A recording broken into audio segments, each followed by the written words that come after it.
When this happened, she didn't say, "Honey, we need to talk." I guess I should have seen this. But like most people who are happy with their lives, I ignored the signs until they hit me. Was I too trusting? Maybe. My wife Marcy is 47 years old and I, Rick, am 48 years old. Our house has been empty for some time since our youngest son, Kyle, 18, went to college upstate. Our daughter, Rhonda, 20, is in the Navy, much to my chagrin. I'm a retired Army colonel adjusting to civilian life. If that's even possible for someone who spent almost 30 years in the Army, we are the Westons. We were at a party in the Goldsteins' backyard. Marcy tried to endure Chuck Marston talking in her ear. Chucky was probably trying to impress her with his muscles rather than his conversation. Marcy rolls her eyes, giving me the "save me" signal by scratching her nose. But I'm chatting friskily with Jenny, a single hot mom whose husband left her with 2 kids and 40 extra pounds. Well, Jenny has lost some extra pounds at the gym and is chatting in my ear about fitness or whatever. I smile at my wife, scratch my nose, and smile. She gives me the "stop talking to the big blonde and come save me if you ever want to get laid again" look. Taking Jenny's hand, I led her to my wife and muscular Chuck. Jenny lets me, but wonders why I brought her to my wife. "Chuck," I say, extending my hand to shake. "Do you know Jenny?" He's a little confused, but manages to pull himself together and reach out to Jenny. I take this opportunity to save my wife. "My hero," she says, throwing a far from cheerful look at me, although I saved her from the clutches of this scoundrel. "It took you long enough. You know Jenny's tits aren't real, right?" "Considering how much I paid for yours, I think I know," I answer. "Let's go home," she says. "I need to get to the airport early for my flight." On the way out at the gate, we passed a young Nielsen couple. Vincent Nielsen nods to make way for me, while his wife Leslie smiles politely. We had previously done the obligatory every couple talk with them, so we just walked out. For some reason, Vinny and his wife's glances in my direction seemed strange to me. It was as if she was starving and looking at her next meal. Very strange indeed. Recent years spent in intelligence have made me, a retired Army colonel, a little nervous and always wary. It's time to stop seeing conspirators in every incomprehensible glance. But I followed Marcy in hopes of sex before the trip. We are no strangers to separation, especially since I spent years flying in wars and training missions. A year in Korea almost killed our marriage, and during one of our 2 meetings, we had a fight in Hawaii and almost got divorced. Years of military life take their toll on any marriage. Separations, stress, and distractions. Yes, you get the idea. All I know is that Marcy lost her temper when I returned and we had a hard time getting back on track. But I knew something had happened this year, or someone. This is common in military marriages. The fact is that we have above-average rates of divorce and infidelity. But after many years of service, I realize how lucky Marcy and I are to still be together, even knowing that she probably cheated while I was gone. How do I know? Because Marcy and the kids moved back to our hometown while I was gone. There she got a job at a local hospital. It was near the hotel where my ex-girlfriend from high school worked as a manager. And she saw Marcy in the parking lot of the Red Roof Hotel across from the hospital. Lydia let me know when I was in Korea, but she had no proof. So I hired an investigator to follow my wife. I felt stupid when I received the report. Mercy Hospital was being renovated, and their parking lot was a construction site with only half the spaces available. So Marcy had to park in the Red Roof Hotel parking lot, as did half the nurses and orderlies. But there was a problem with time. Marcy always showed up for her shift a couple of hours early. It stopped when I returned home. If Marcy was dating someone, there was no way to find out. Lydia could be wrong or she could be right, but it was enough for me to realize that I was neglecting my wife, and Marcy could leave for another man while I was not around. There's nothing worse than wondering and not being sure. After I've been to Korea, I'll never have to go there again. A year is a long time, long enough to lose your family. I will never get back a year of lost connection with my children and their lives. And finally, the last months of our separation have changed my view that our marriage is unshakable. Who this guy could be, I will never know. We had small children then, and I wanted to save the family. Plus, Marcy seemed determined to solve our problems rather than leave. And me too. When the opportunity arose to switch to Army intelligence, I took the opportunity. This meant fewer dangerous assignments and, better yet, more time at home. So, I deployed to Iraq and Afghanistan 3 times when war broke out there. But in my new capacity as an Army spy, I was relatively safe behind the lines. This calmed Marcy, but I was worried about how things were going at home. Information about many cases of failure of military marriages was heard, and I decided it was time to leave.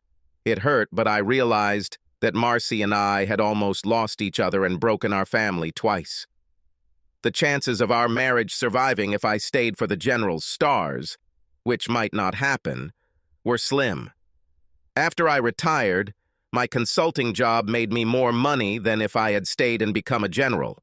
But then I was in my daughter's senior year of high school, and I saw her and my son graduate, and I still had my wife. It's priceless. Marcy continued her nursing education and was now the head nurse on the hospital's surgical team. They specialized in life and death. There was a group of neurosurgeons at the hospital, but 3 stood out: an older doctor who was retiring, a woman in her 40s, and a 40-year-old new talent who had joined them this year, Dr. Trey Cardoza. I met him several times at parties. Tall, dark, and handsome, Dr. Trey was the typical narcissistic specialist surgeon. They do get a god complex after they rummage through enough brains and save a few lives. And I could tell he had a thing for Marcy, who kept herself in good shape. Yes, she had the figure of a 30-year-old woman at 47, which Dr. Trey did not fail to notice. I caught him staring at Marcy when he thought I was away. I could only imagine how he acted towards her at work when I wasn't around. And much to my disappointment, she was talking about what a great surgeon he was and how he would be the next leader of the hospital's surgical team. I was already starting to worry. The only time I brought it up, she was silent for a while before saying anything. I understand how you feel, Rick, but it's my job. I have to work with these doctors, and frankly, they are aggressive towards all of us nurses. This relieves stress in the operating room. Usually, after a very stressful moment, flirting is a relief mechanism for all of us. Then things get serious again, and no one does anything. What about the gap, Marcy? When you go to his office or have lunch, how does my wife openly flirt with another man? Do you remember how you and that CIA woman were a tight-knit team before you were sent to Iraq? Yes, but we don't, I tried to say. How do I know what you did and what you didn't do? She asked mockingly, making air quotes. I know she was in love with you before you left. I saw it in her face, Rick. If I told her I didn't mind, she would kneel in front of you. Marcy, there was nothing wrong with Deidre. That's what you say, Rick. I should have trusted you. With Deidre, so now you have to trust me. 4 months had passed since that conversation, and this question hung in the background of our lives like an ominous cloud. If they did something, they did it at work. I've been in enough hospitals to know that there were plenty of unoccupied rooms and offices for people to use and have privacy. And her Red Roof Hotel, with its 2-hour early arrival, haunted me from the past. But her words made sense. I either trusted her or I didn't. The fact is that Marcy also had reason to be suspicious. Deidre Keel actually offered herself to me in Iraq, and one day, after we survived a roadside ambush, she cornered me in an unoccupied office. After not having sex for 3 months, I gave in to her advances. She and I were thinking about going all the way when the sirens went off and the base came under mortar and rocket fire. We took this as an order to be careful and never contacted them again. At first, I felt guilty, but then I remembered what Marcy did when I was in Korea, and I told myself that if she can do it, I can do it too. It's meaningless sex, that's all. As soon as I get back, everything will be the same, and Marcy and I will be even. I was deceiving myself. And here we are. 2 cheaters married to each other discuss trust. Still, given how attentive and loving Marcy was, I decided I shouldn't be paranoid about our past. I was almost sure that she was cheating then, but almost. On the other hand, I knew that I myself was not without sin, and now their entire team was heading to South America on a Doctors Without Borders tour. Brain surgeries for poor people in 5 countries take almost 6 weeks. Marcy knew I wasn't crazy about Dr. Trey, but this trip wasn't something she would give up for the sake of her career. And I wasn't going to make waves, considering how it supported my military career. "I stayed home many times for you," she said. "Many times I didn't know if you were alive or dead, Rick. Suppose you were killed or captured like those men and women in Desert Storm. I would have to raise 2 children alone. I've done my part. Now it's your turn to wait for me." Things were a little tense this morning when she left for the airport. She spent a lot of time the previous evening packing her things and talking on the phone with her mother. I found it annoying when it invaded our intimate time that seemed less and less in recent months. Not wanting to start an argument, I went to bed and woke up the next day to her gone. No message, no goodbye kiss, and nothing more. I looked around the house in case she left a note, but I didn't find anything. Just in case, I checked my phone for messages, but there were none. To say I was annoyed and concerned about the way she left would be an understatement. I was furious. After making coffee and calming down, I looked at her flight. This was on the way to Colombia, their first stop. They'll land in a few hours, and hopefully she'll text or call from there. Well, I thought, another chapter in our marriage. Only she didn't call, didn't write, nothing like that. After double-checking to see if her flight had landed in Bogota, I wondered if I should contact her, but all I sent her was a short message. "Hope you are fine." I didn't receive an answer, not the next day, not the day after.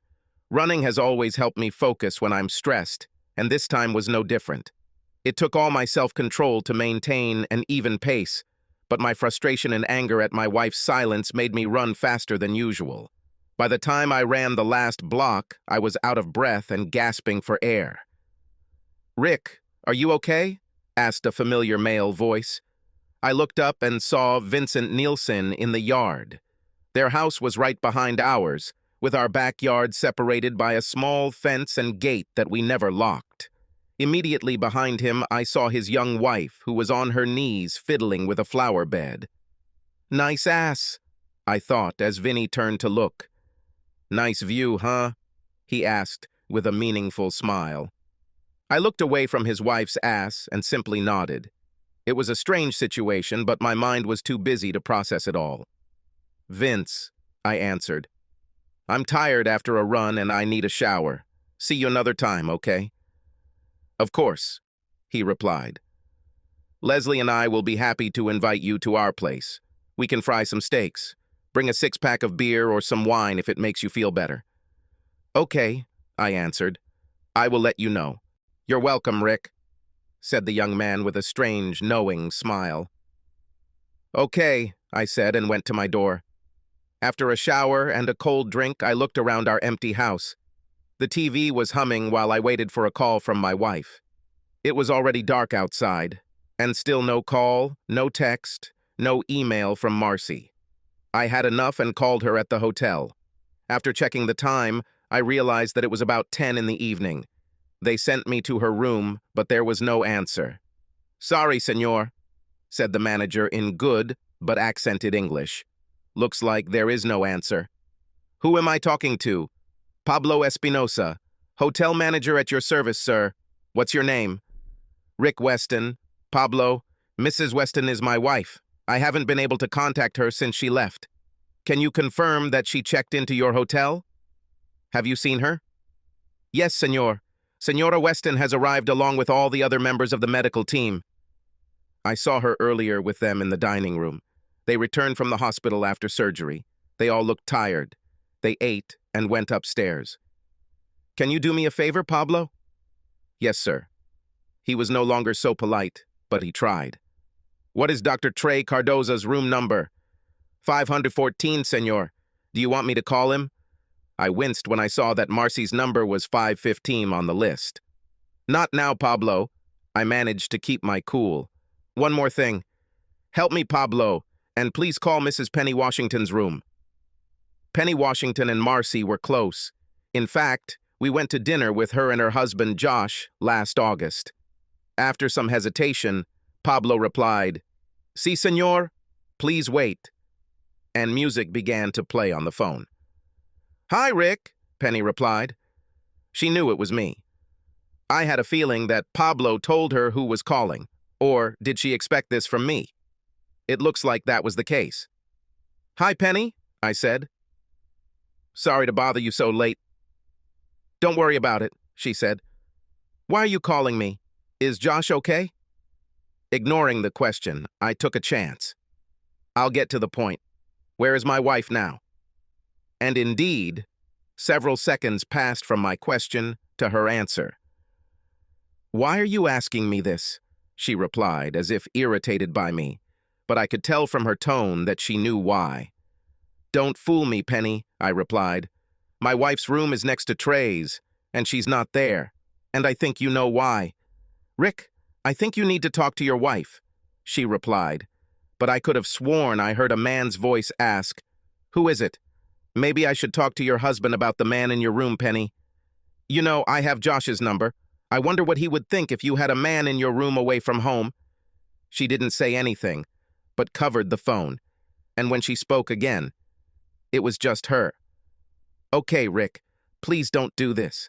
I beg you, don't call my husband. This is the first time—" "I don't care how many times you cheated on your husband, Penny. But if you don't tell me about my wife, I'll call your husband and let him know in a few seconds. Now post it. Where is my wife?" Phones in this hotel had the ability to transfer to phones of other rooms.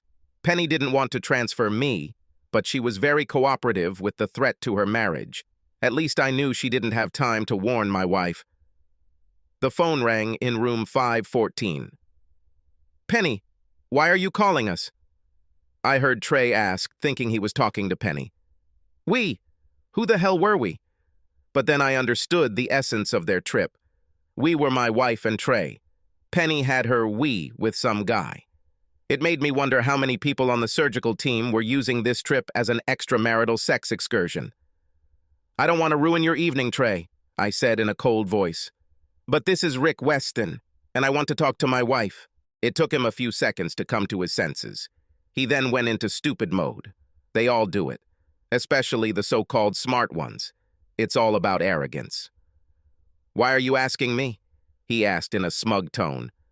"Trey, if you value the surgeon's hands or your eyes, call Marcy. You understand? You're threatening?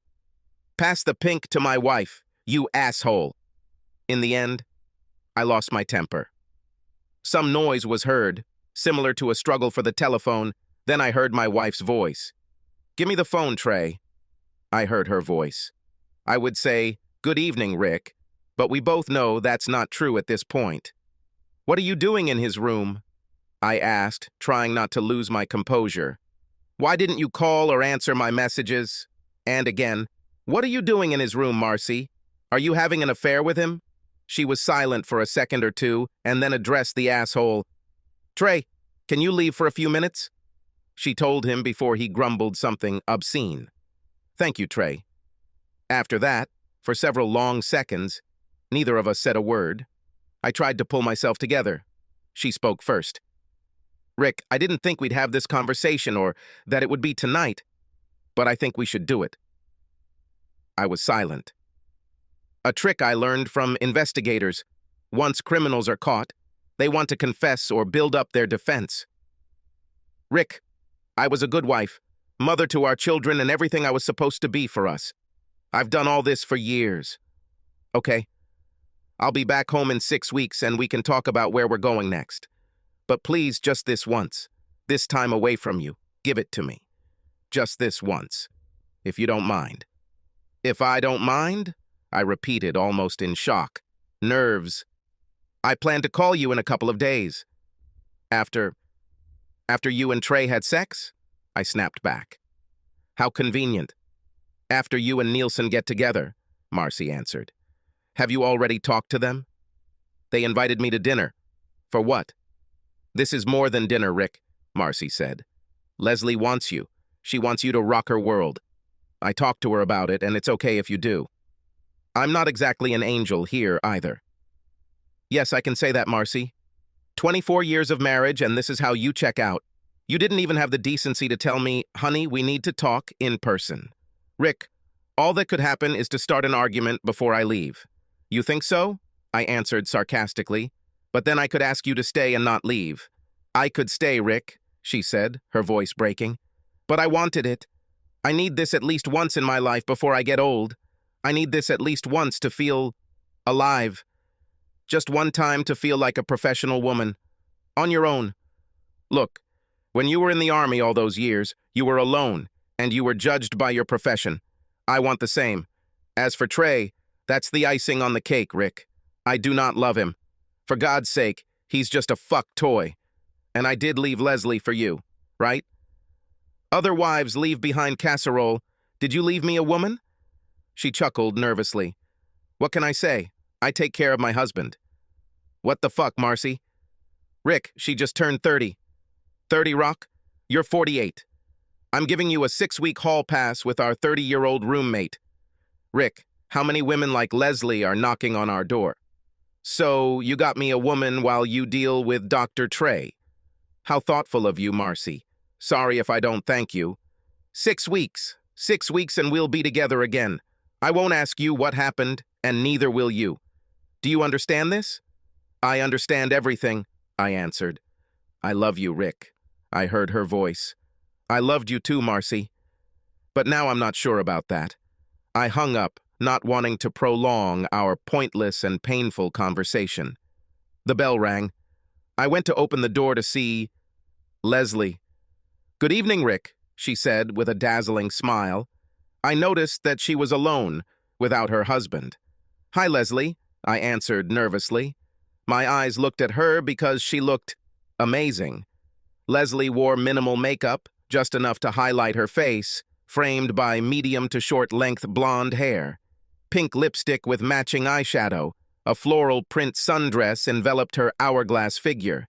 There's something about heels that makes a woman's legs appear longer and her calf muscles appear more defined.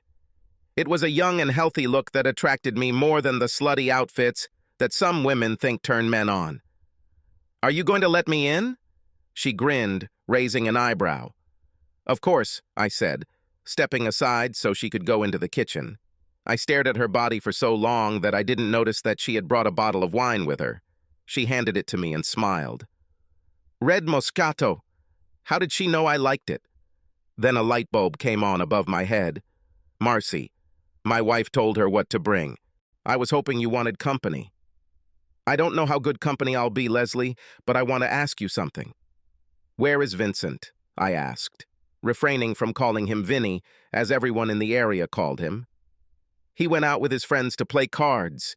In my mind, I thought about how her husband had left his young wife alone. How many times was Marcy alone? How many times have I left her to her fate, alone to give in to temptation? So Marcy went to South America, she said as I poured her a glass. Have you heard anything about her? Funny you should ask. I was just talking to Marcy when you knocked. Oh, sorry, Rick. Did I interrupt? No, not at all. We said almost everything that needed to be said. She probably sensed my terrible mood. Rick, I think we need to talk. Let's sit down, I said, pointing to the living room. What did she tell you? That should have been my question. Why don't you start? I was hoping Marcy would talk to you before she left. Really? No, I had to play telephone games with her, only to find out that my wife is hiding out with her doctor boyfriend in South America. Then she told me to talk to you. So let's stop playing this game and tell me what you and her planned before she left. Leslie nodded, then took a long sip from her glass. Some time ago, we met her in a shopping center. We kind of hit it off and had a drink in our backyard one day. I don't know where you and Vincent were that day. But you know us, girls and booze. Soon I was chatting about my marriage and my husband's weird quirks. She paused, as if trying to decide what to say next. But I just looked back without saying anything. And, of course, she continued. You see, Rick, my husband, loves to share with me. Shall I share with you? I asked, a little confused before I realized what she meant.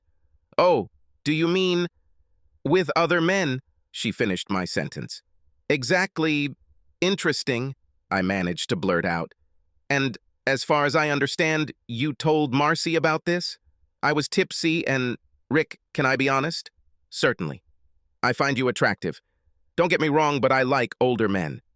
I'm flattered that I fit your type. But why tell my wife about this? Because I wanted her to know and let me shoot you. Well, how did my wife cope with this? I was surprised that she just listened and didn't say anything, Leslie continued. Nothing? At first, of course.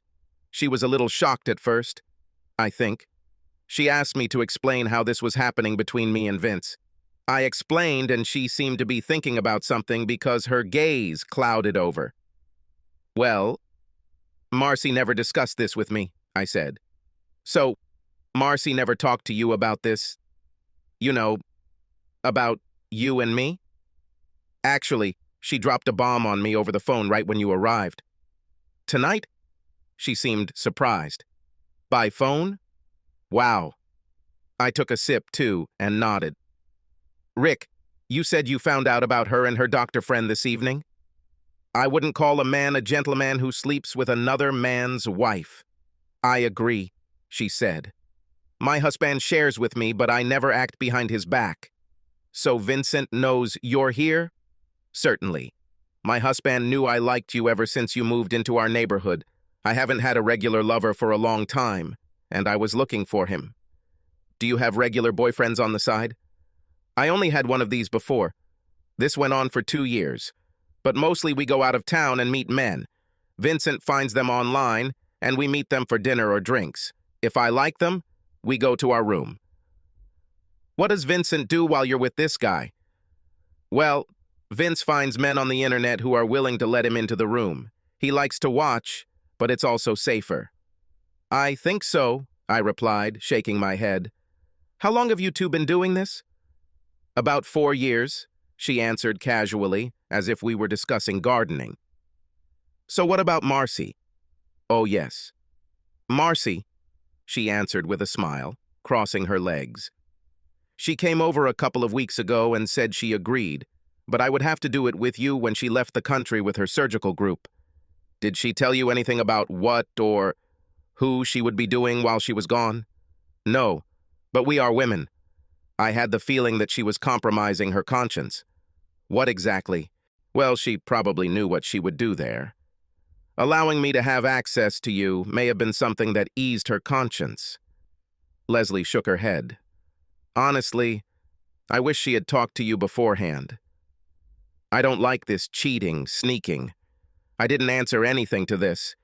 Even Leslie thought so. I have something for you, Leslie said.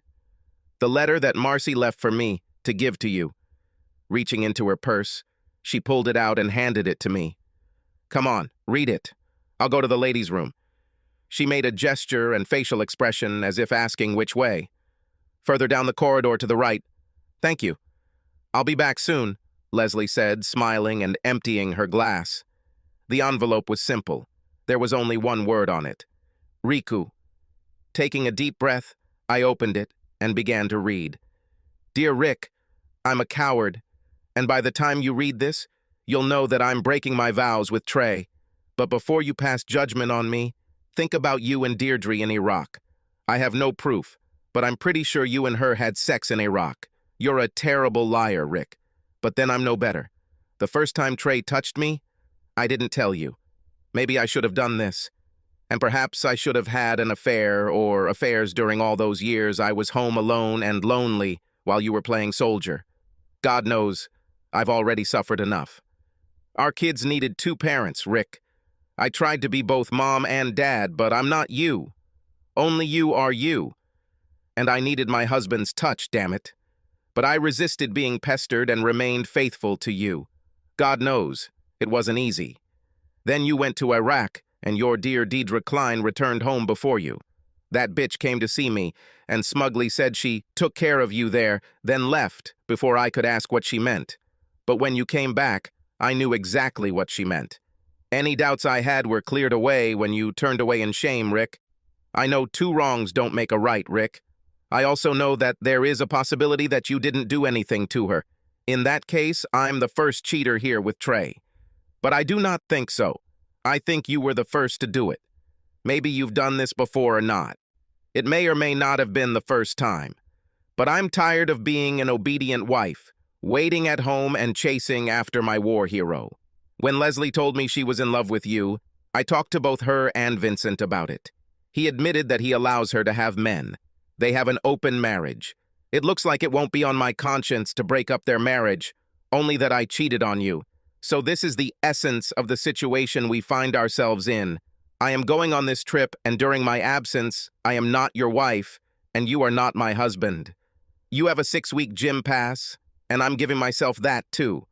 As far as I understand, if you and I love each other, we will forget about it when I see you upon my return. If we don't do this, I will be hurt, and I will mourn what you and I had and what we lost. Know that. Trey didn't seduce me or force me into it. I do this by my own choice and free will. I don't like him, but I find him attractive. When I return, all that will remain is a memory, if I am with you. What am I going to do with him after you divorce me? Well, it won't matter then, will it? Know this, Rick Weston. You were and remain the love of my life. Even after you broke my heart, I love you. It was my great honor to be your wife and mother to your children. But after all these years, I need a break from us. Leslie is more than willing to have sex with you until I get back. Vincent would pay you to let him watch. But it's your choice and the decision you have to make. I know she won't leave Vincent for you. He allows her to get many men this way. I doubt she wants to give it up. I'll leave you with one thought, Rick. If you love someone, set them free, and may he return to you. I'll be back in 6 weeks. I love you always and forever. Marcy P.S. Leslie should have been tested for STDs before she came to see you for the first time. Make sure she shows it. Trey and I were both screened before we left. I will get tested for you before I return, and will not touch him or anyone else until you and I meet. Then I'll show you my STD test. Please do this a week before I return and also abstain. This will be our first sign of trust. I booked a room for us at the Ambassador Hotel near the airport. If you want to meet me, be there 2 hours after my flight is due to return. I plan to go there alone after my arrival.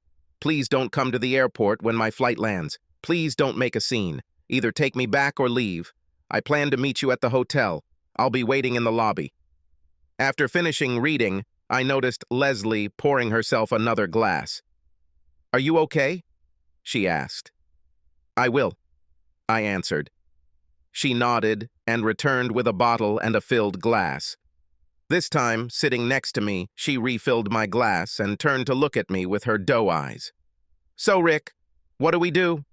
I looked at her and said, Thank you for delivering the letter to Marcy.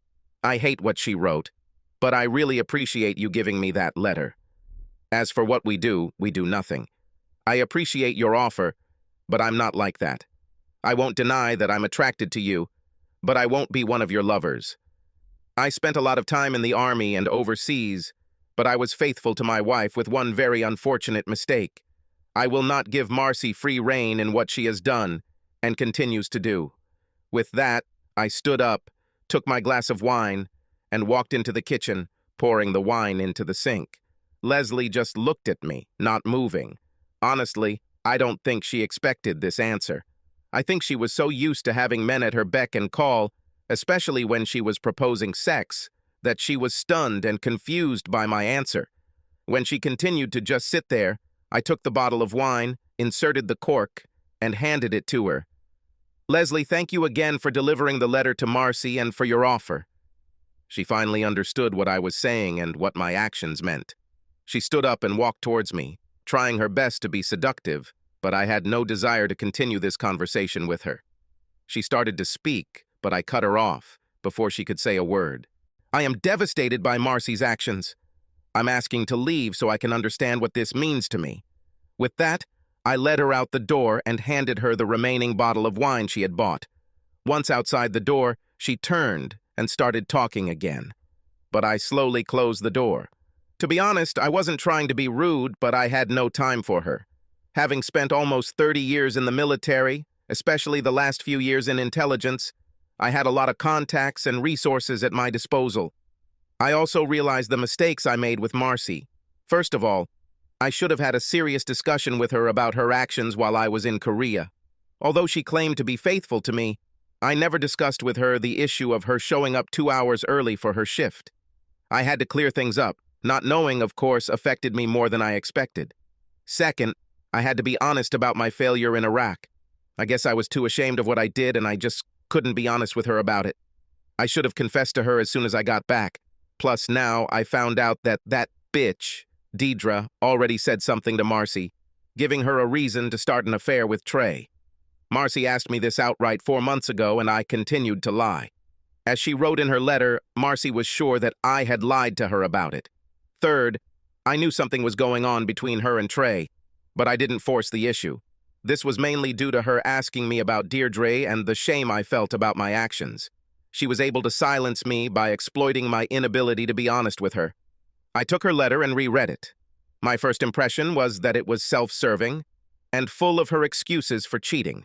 Reading it again didn't change my perception, but it did make me realize that the woman I loved, the woman I raised our children with, and the woman I thought I would grow old with, was gone. She was replaced by someone I didn't like and someone I was no longer in love with. I loved her because of my children, so I didn't want her to get hurt. But deep down, I knew it was over between us. I will never forgive her, and I will never trust her again. I also realized that the woman who wrote this letter was delusional. After 24 years, didn't she know me? How could she think that I could accept her actions?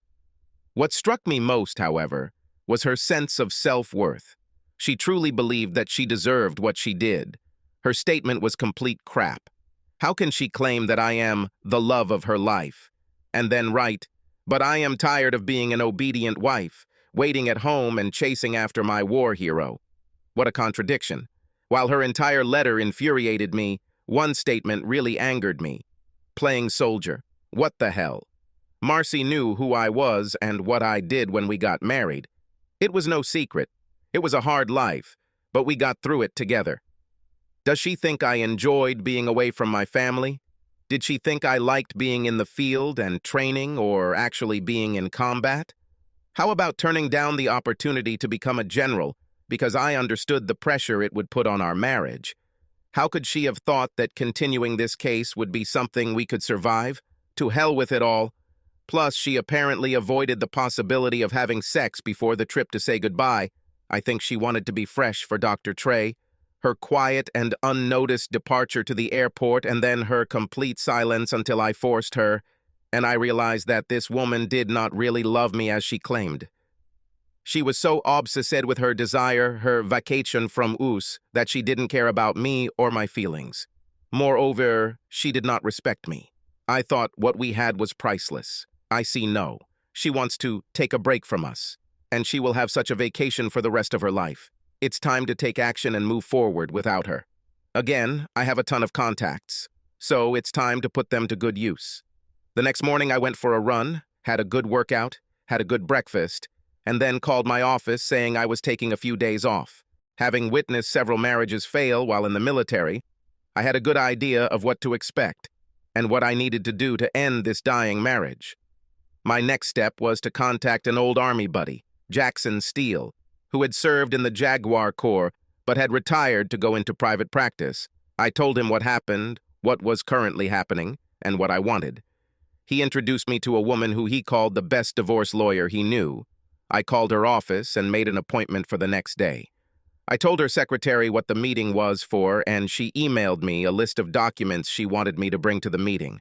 I went online and paid off our joint credit cards and then canceled them.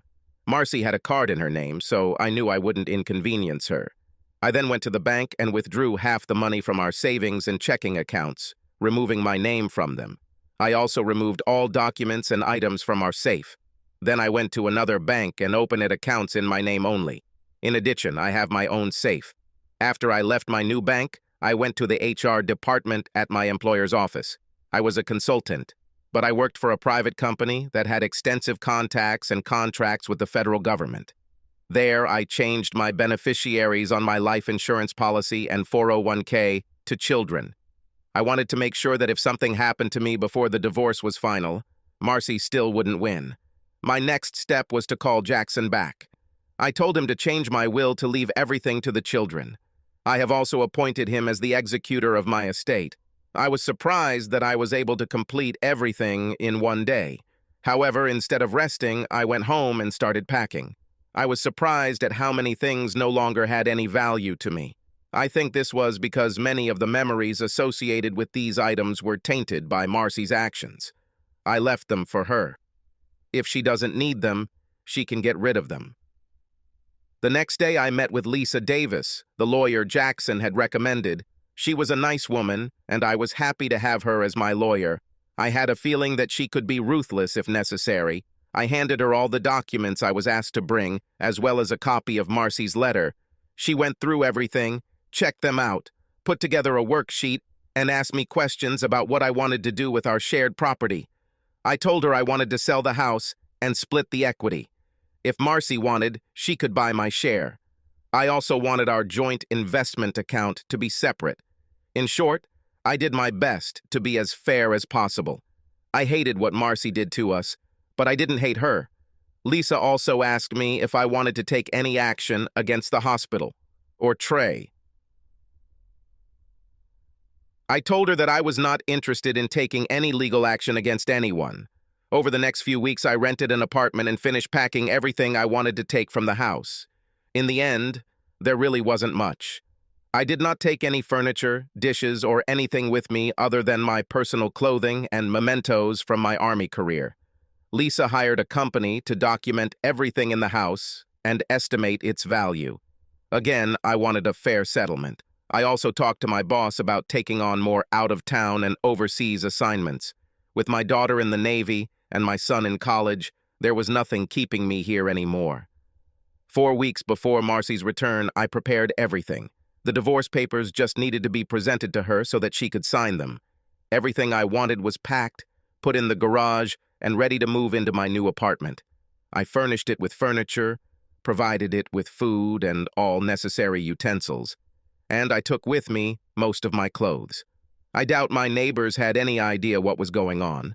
I continued to do all my normal activities to keep everything looking normal. I don't need to tell anyone about my plans until I decide it's time. I actually saw Vince and Leslie a few times. I was polite, but made it a rule to communicate with them very briefly. At one point, Vince came up to talk to me, but I pulled away, telling him that I was already leaving and I didn't have time to talk. Later that evening, Leslie called me, but I let it go to voicemail and deleted it without listening. Nothing they could say was important. The next week, I received a call out of the blue. I realized it was Marcy calling because it was an overseas phone number. We both had international plans on our cell phones, so I was surprised that she didn't call or text me on it. She left me a short message asking me to call her. She said cell coverage was bad, but she needed to talk to me. She didn't say what she needed or what the call was about, only that she needed to talk to me. I didn't call her back. I had nothing to say to her, and she had nothing to say that I wanted to hear. 3 days later, I received another call. This time she said that she was very worried about me and that she needed to talk to me. I don't really understand what's going on, but I ignored it and didn't call back. She wanted a break from us, and I gave it to her. Later that evening, Vince and Leslie came over. In this case, I didn't bother to open the door.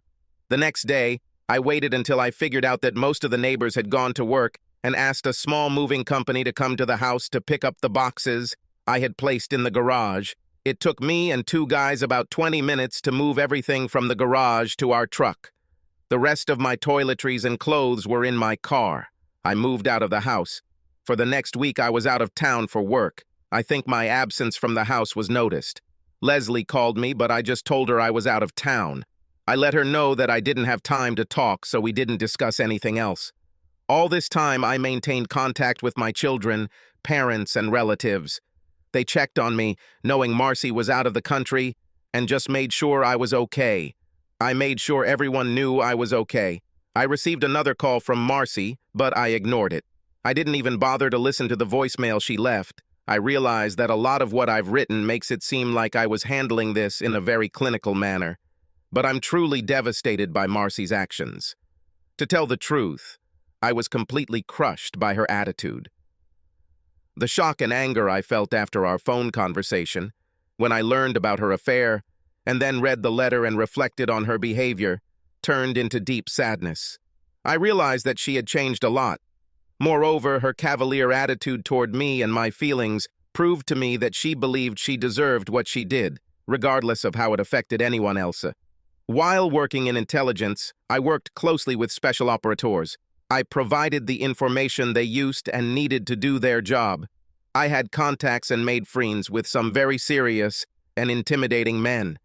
These people did everything they could to complete the mission. In short, they were as deadly as any human being on Earth. Due to the nature of my work, I continued to maintain semi-regular contact with several special operators, a couple of whom were from a specific team. My unnamed friend gave me a number to call if I ever needed his help. A week before Marcy was due to return, I called on my cell phone. I dialed the number and hung up without leaving a message. A few minutes later, they called me back. I spoke briefly with this person and hung up.